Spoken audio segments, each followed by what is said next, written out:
Hey guys, so today I've got the Eaglemoss XL U.S.S Enterprise 1701A. I've been looking forward to this one. It's probably been the most controversial of the XL lines that we've had so far. Caused a lot of debate, but I for one, I've really been looking forward to getting it, and I'm glad I've got it. So let's get it out and let's take a look, shall we? So as has been noted by a few other people. I don't know if you can make it out on the screen there, but they've reversed this image for the promo shot. It's the lettering running backwards there, which is you don't really want to see that. I mean, it's just a box, but it just if I did that at my company, you'd never live it down. It just looks unprofessional, doesn't it? It looks like it's half-arsed. But let's get it out.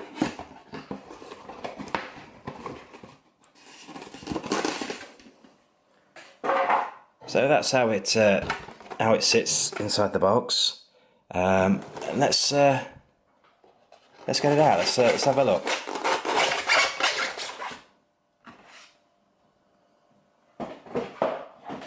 So, just looking at it now, you feel it in your hand. It's, for me, a really nice shipper. I really like it. It feels nice and weighty on this sort of section. Not fragile in any way. You don't feel like it's going to fall to pieces or anything like that. And I've been one of the lucky ones. I've seen some people have them arrive and one of the nacelles has been broken. Some people had to get the super glue out, but mine came pretty unscathed through the post.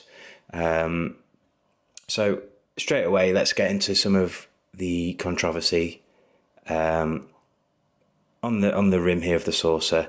It's not supposed to look like that. I'll throw some pictures up of what it's supposed to be off the studio model. And what they've gone for instead is this large lettering Starship U.S.S Enterprise.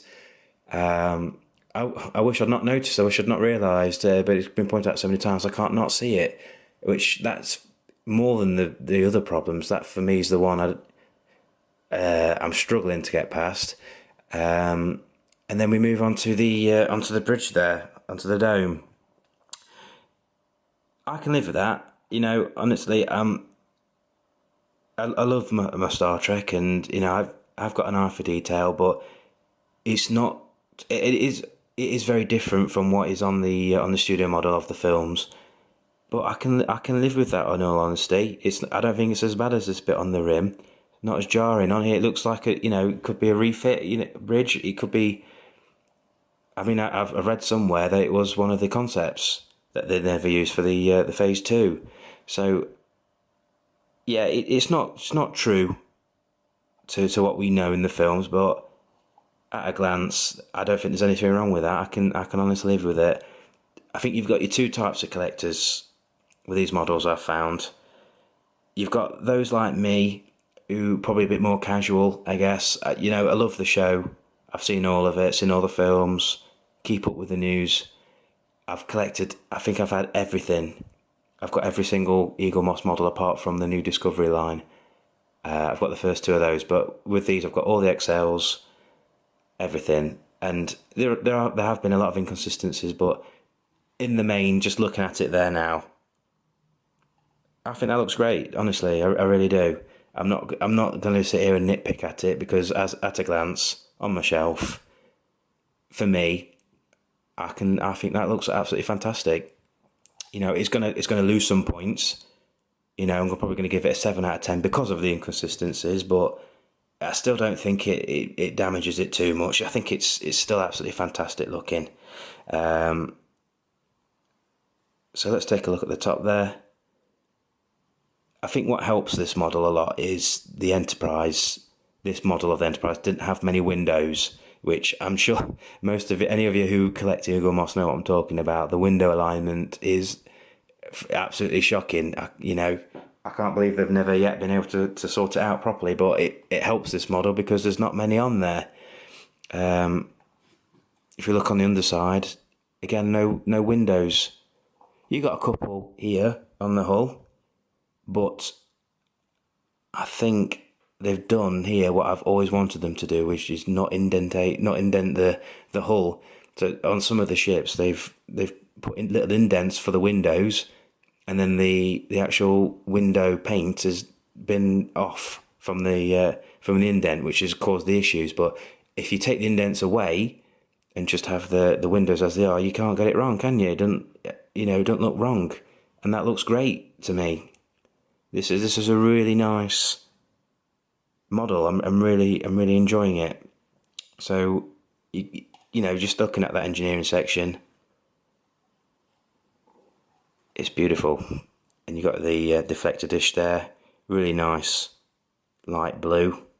I'm sure some people would like to have seen a much lighter blue than that, but I don't know how you can really make it look true to life without having lights in there. And if you go too light without lights, or with paint, it runs the risk of looking cheap. So I think this is the best kind of middle of the road solution, and I think that looks really good personally. Looking at the nacelles, nice and straight, can't complain. Got that nice clear glass, well, plastic even, for this bit here. And on the front, let's look at it long ways. Yeah, I can't see anything wrong with that model at all. You got the shuttle bay doors there. You can feel, you can feel the bit there, like a rib almost. You can almost imagine those doors opening. It's a nice finish they've got on there. You just see that it says Enterprise on the back. So I think that's looking really good. So my only real issue I've got with this model, and I'll show you now, is the stand for it. It makes me nervous. So let's get it on there. You get to that point, I don't know if you can see, it's supposed to slot flush all the way back, but I wouldn't dare do it because it's squeaking. Here, it's as far as it'll go. Unless I'm doing something wrong. I don't think I am, because I'm sure other people have mentioned it online. So it'll just have to sit like that. I daren't push it back any further in case I ruin the paint job. But anyway, here she is on the stand. It's not as. I think that's the one thing with Eaglemoss is these stands. But unless someone runs into it and knocks the shelf over, I don't think that's going anywhere. It sits on there quite nicely. So yeah, that for me. I'm really happy with it. I've loved all the XLs actually. I think they've all been really good. I wasn't so sure about getting the original Enterprise, Archer's Enterprise, because I thought I've already got the smaller one. Do I need the XL? And it's probably the best one. I think it's really good. I've had them all. Enterprise B is coming up. I haven't pre-ordered it yet, but I will. I will get it. Again, they've got issues with their rim. They've got that one wrong again, even though they've got it right on the smaller version we've got. But I will get that, and I may review that one as well. So I would say if you're watching this and you're on the fence about getting one, you like the Enterprise, you like this model. If it is one of your favourite Enterprises and you're thinking about whether to get it or not, I would say just jump in and get it. There's nothing wrong with it for me. There's a couple of issues with that and that. And if I've missed anything else off, I do apologise. I'm sure some of you will be screaming at me some of the omissions I've made there. But that's me. I'm a casual to not quite to your ultimate nitpicking fan. I do go to conventions. I do really like Star Trek, and I love these models. And I just love them for what they are. I wish they'd had these when I was a kid. I really do.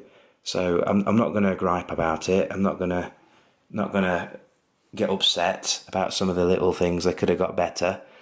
which they easily could have. They could easily have made them, but I don't know what's happened with something. I'd love for Ben Robinson, who runs the show with these, to give a bit of an answer as to why they are like that. So, obviously, given the choice, I would have preferred them to have got these things right, but they haven't. This is what we've got.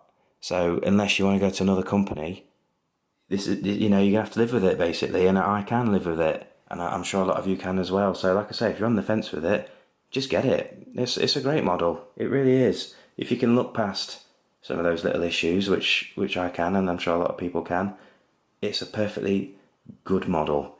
Like I say, good 7, maybe 7.5 out of 10. And yeah, I shall be looking to get the rest as well. So I hope you've enjoyed the review. If I've missed anything you want to ask about or talk about, comment below. Let me know your thoughts. And like I said, thank you very much for watching, and appreciate your view. Thank you.